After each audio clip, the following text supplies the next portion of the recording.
Hey, how's it going? Back with another video for you guys. I know it's been almost like a couple of years since I've come out with a video for you. Just been too busy enjoying it, you know. So I'm gonna do a walk around just to show you guys kind of the things I've done kind of between since I've got the camper and 2 years from now. Plan to make a bunch of these videos for you guys, but you know, you get out there and you start having a beer or two and you just kind of forget all about making videos, and that's the last thing that you want to do is make a video. So I'm out here a couple miles from my home, just found a little area I can hopefully get away from some people and go over some stuff for you. So I think what I'll do first is I'll show you guys the rear. So come on over to the back.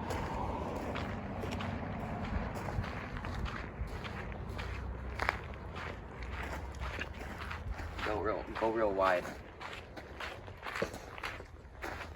So what I did here is I tried to get the rear to match the back panel, because I like that gray look, and to kind of simulate a giant hatch.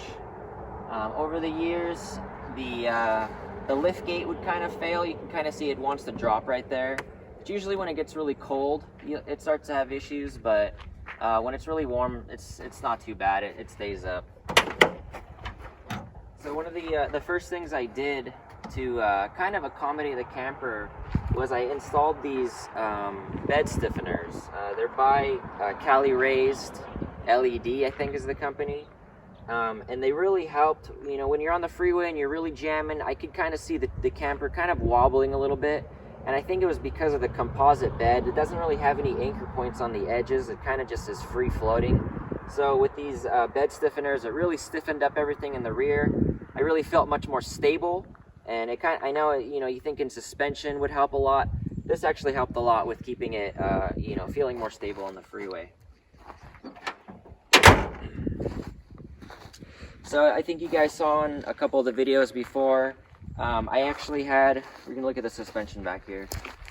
I was running sumo springs for a while in the rear. It's essentially a fancy bump stop. It worked pretty good. They really weren't bad. Once I was really loaded with firewood and water and a bunch of people, those dang sumo springs were pretty smashed, but it really rode pretty great still. I mean, really no complaints on them.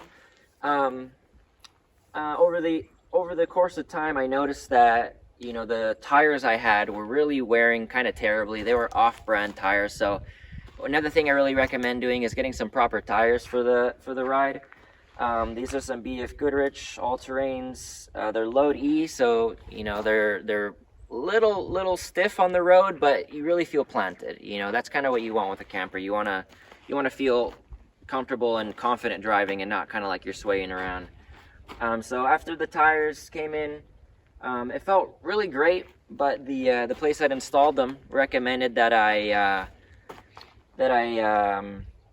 do a leaf pack, because essentially the rear was squatting too much and it would start to wear the tires incorrectly. Essentially I was out of alignment because of so much squatting in the rear. So they advised me to kind of take care of that. I went reading a few different options. I was going to go with the add-a-leaf system, but with a constant load of the camper, I feel like the add-a-leaf, as I was reading, it kind of showed that the leaves would kind of give out over time, because I've already really bent the stock leaf pack pretty badly with whatever I've been doing.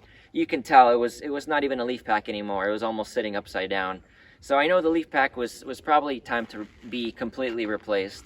So I went with the Old Man Emu rear leaf pack. It's a 600-pound constant load leaf pack, and it also does a 2-inch lift. So it lifted the rear a little bit.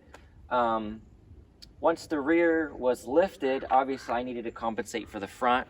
And so after reading around the fronts, I went a little different. I went with Bilsteins in the front. I went with their new 6112s. They're kind of a little thicker shock diameter. Highly recommend those shocks if you're going to be doing constant hauling like this. It feels great. I mean, how it rides, and you feel very, very confident on the freeway. I was just hauling butt over here going 80, and you're just gliding. You're just gliding. Also, I didn't know if they were necessary, but the more I read, the more kind of said that you might want to get them was the upper control arms. I only did a 2.5, maybe 3-inch lift, depending on how much it's gonna seat, because it's still pretty new. Thanks, my dog. And so I went with the upper control arms. I went with the Iron Man upper control arms. They're pretty nice. They look cool. They kind of match the truck. But after getting everything installed and aligned, the place that aligned them said that the truck was perfectly in alignment, and it's it should wear the tires perfectly. So I'm really happy. It seems to be sitting pretty nice. I highly recommend that setup. After reading and all that, the rears you kind of wanted to beef up a little more because of the constant load. The fronts you actually do need a little bit of a beefing up just because you are going to be doing some loads. You can show the dog over here digging holes. Lexi, you eating dirt? Yeah, that's my mascot. So that's kind of all for the suspension that I've done. Doing all that, the truck ride's fantastic. Even when I'm fully loaded in the back, it really sits really nice and square. Another thing I added, I don't think I've made a video on it yet, was this awning. It's a giant awning, folds out. I'll show you guys a video on that of how it opens up. I got these jack brackets. They're really cool. I didn't have to drill into the side of the camper, which people, you don't want to drill inside of your new toy. It's kind of really scary. So these jack brackets, they attach to the actual jacks. These bend, and so the whole thing kind of can come down towards you. I can kind of show you.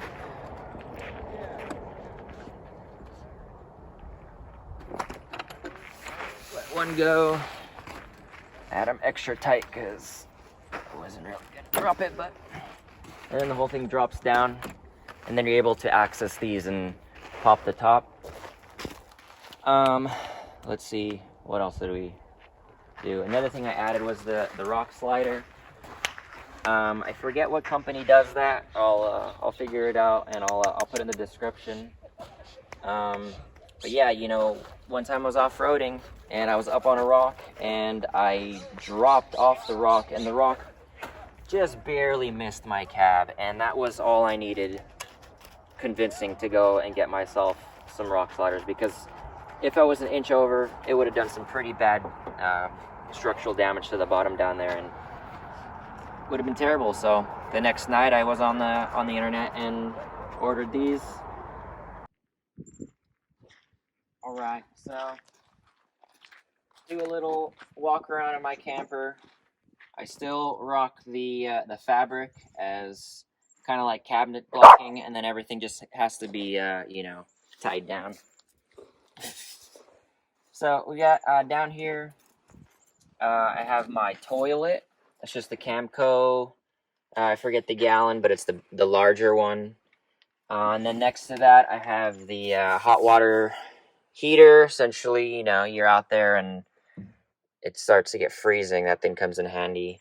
And then under there, just a bunch of storage. This thing actually can slide out to about here. You can see where the fridge stops, and you can kind of have a 2-person sleeping area down here if you need, or if you want to stealth camp. That's the way I do it. Under there is just my dog's bed and a bunch of other stuff. You can stay out here for a second. I'm gonna turn on the lights.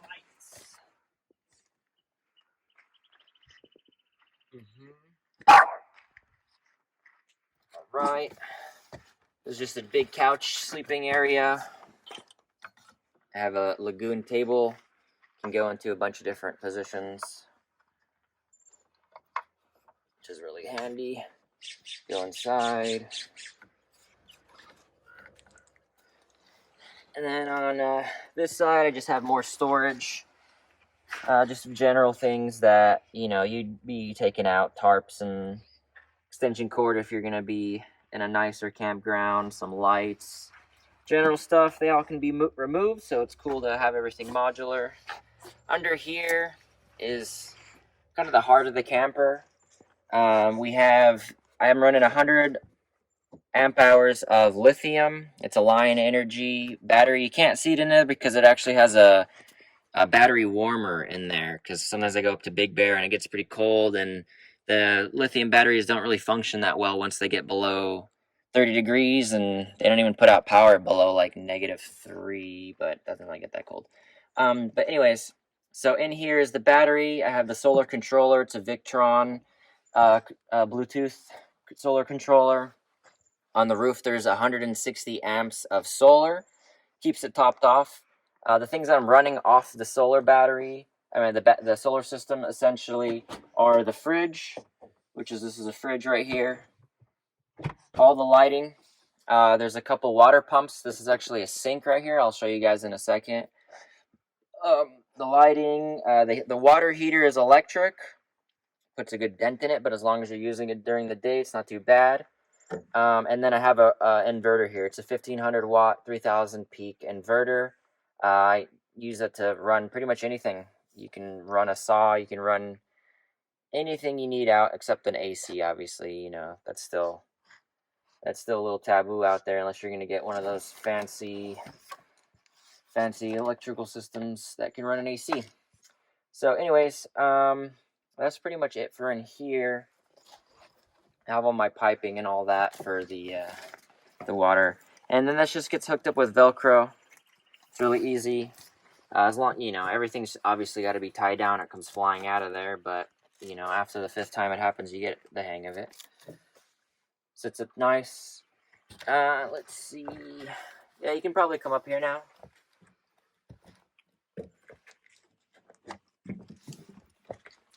So I think it's a 35-liter fridge. Does what it needs to. This is actually my heater. I think it's by Campo actually as well. The Olympic Wave 3. Highly recommend. Really cool. Runs off of propane. I usually put my propane tank here, and it just kind of straps to the side. And then I have 2 fresh water tanks, both 7 gallons, so it's 14 gallons of fresh. And then I run a 7-gallon gray water tank that goes under the camper. I can kind of show you guys how that works. This is my sink. It's a Domatec sink I scored online. Someone was selling it for like $60. It looked terrible, but I cleaned it up and it came back to life. Let me go get my dog so she doesn't start freaking out. Yeah, you. She's gonna go get the dog. Because the dog needs to be right next to you at all times or starts having a hissy fit. So, it's just a normal stove. I do cook in here. But we're in a lot of areas that are really beautiful, so you want to cook outside, and this can easily just be picked up and taken out there. So we can cook outside or inside really easily. And I just pick up the whole propane tank and walk out there with it. It's really easy. And here's a bunch of storage. I have some food. I have some pots and pans, glassware, all that type of stuff. Anything that you would need. Hopefully I'm recording that. I'm not recording something else. And